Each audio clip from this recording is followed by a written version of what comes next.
எந்த தொழில் தெரிஞ்சாலும் சரி, அதை புத்திசாலித்தனமா பயன்படுத்த தெரியலன்னா ஆபத்து தான். அதுக்காக தான் இந்த கதை.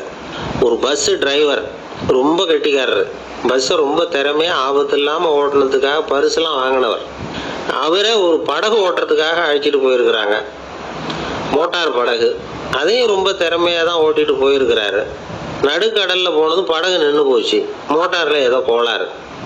என்ன செய்யலாம் அப்படின்னு அந்த டிரைவரை கேட்டிருக்கிறாங்க, படகுல இருந்தவங்க எல்லாம். அப்போ அவர் சொன்னாராம், கவலைப்படாதீங்க, ஒன்றும் பிரச்சனை இல்லை, எல்லாரும் கொஞ்சம் கீழே இறங்கி பின்னாடி தள்ளுங்க, மோட்டார் ஸ்டார்ட் ஆகிடும் அப்படின்னாராம். ஒரு ஊரில் ஒரு இளைஞன் இருந்தான். ஒரு நாள் அவன் ஒரு குருவை தேடிக்கிட்டு புறப்பட்டான். ஊரை விட்டு வெளியில் போனான். போகிற வழியில் ஒரு காடு. அந்த காட்டில் ஒரு மரத்தடியில் ஒரு பெரியவர் உட்காந்துருக்கிறார்.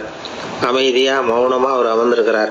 இந்த பெரியவரை விசாரிக்கலாம், குருவை தேடி கண்டுபிடிக்கிறதுக்கு இவர் ஏதாவது ஒரு வழி சொல்லி கொடுப்பார் அப்படின்னு நினச்சிக்கிட்டு அவரை நெருங்கினான்.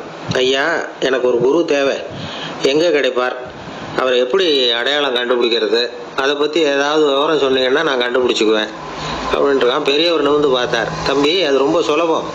அவர் வயசானவராக இருப்பார், என்னை விட சுமார் 30 வயசு அதிகமாக இருக்கும். அவர் ஒரு மரத்தடியில் தான் உட்காந்துருப்பார் அப்படின்ட்டுருக்கான். சரிங்க பெரியவரே, அது என்ன மாதிரியான மரம், எப்படி இருக்கும் அப்படின்னு கேட்டிருக்கான். பெரியவர் அந்த விவரங்களையும் சொல்லியிருக்கிறாரு. அது மட்டும் இல்லை, சந்திக்கிற நாள், நேரம், வினாடி முதற்கொண்டு எல்லா விவரங்களையும் துல்லியமாக சொன்னாராம். இவ்வளவு விவரங்களை இவரால் எப்படி சொல்ல முடியுது அப்படின்னு இவனுக்கு ஆச்சரியம். இருந்தாலும் அந்த பெரியவர் கடைசியாக ஒரு விவரம் சொன்னார். அது என்ன தெரியுமா, எப்படியும் நீ அவரை சந்திக்கிறதுக்கு ஒரு 30 வருஷம் ஆகும் அப்படின்னு சொல்லிவிட்டாராம்.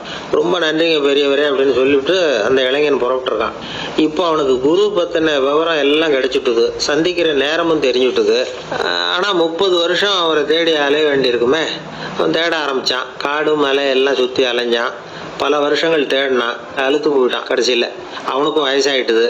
கடைசியில் தன்னுடைய சொந்த ஊருக்கே திரும்பி போய்கிட்டு இருந்தான். அங்கே ஒரு மரத்தடியில் அவன் தேடிக்கிட்டு இருந்த குருநாதர் கிடைச்சார். யார் அவருன்னா, 30 வருஷத்துக்கு முன்னாடி வழி சொல்லி கொடுத்தாருல அதே பெரியவர். அவருக்கு இப்போ 30 வயசு அதிகமாக இருந்தது. அதே மரம். அன்னைக்கு பெரியவர் சொன்ன அடையாளம் இப்போ பொருத்தமாக இருந்தது. இப்போ அந்த பெரியவர் சொன்னார், சரியா வந்து சேர்ந்துட்டேன், வா, உனக்காக தான் நான் இவ்வளவு காலமும் காத்துக்கிட்டு இருந்தேன் அப்படின்னாராம். என்ன சொல்றீங்கன்றிருக்கான். 30 வருஷத்துக்கு முன்னாடி என்கிட்ட வந்தியே, அப்பவே என் காலம் வந்து முடிஞ்சு போயிருந்தது. அப்பவே என்ன உனக்கு அடையாளம் தெரியல, அதனால இவ்வளவு காலம் உனக்காக காத்துட்டு இருக்கும்படி ஆயிட்டுது அப்படின்னாராம். ஐயா, அப்பவே நீங்க சொல்லியிருக்கலாமே, இதுதான் 30 வருஷம் கழிச்சு நீ சந்திக்க போற இடம், நான் தான் உன்னுடைய குரு அப்படின்னு சொல்லியிருக்கலாமே அப்படின்ட்டுருக்கான். அந்த பெரியவர் சிரிச்சுக்கிட்டே இதுக்கு பதில் சொன்னாராம். நான் எவ்வளவோ விவரமா தான் சொன்னேன், நீ சரியா புரிஞ்சுக்கல. காரணம், அப்போ நீ போதுமான அளவுக்கு பக்குவம் பெற்றிருக்கவில்லை, அதனால புரியும் சக்தி இல்லாம போயிட்டுது. அப்போ 30 ஆண்டு காலம் நீ அலைஞ்சி தெரிஞ்சிருக்கிற, அது காரணமா இப்போ உனக்கு அந்த பக்குவம் வந்துட்டுது. அதனாலதான் அடையாளம் காண முடிஞ்சது, நானே உன்னுடைய குரு அப்படின்னாராம். இதுல இருந்து என்ன தெரியுதுன்னா, ஆன்மீகத்துல மாணவனாக சேர்றதுக்கு கூட ஒரு பக்குவத்தன்மை தேவைப்படுது.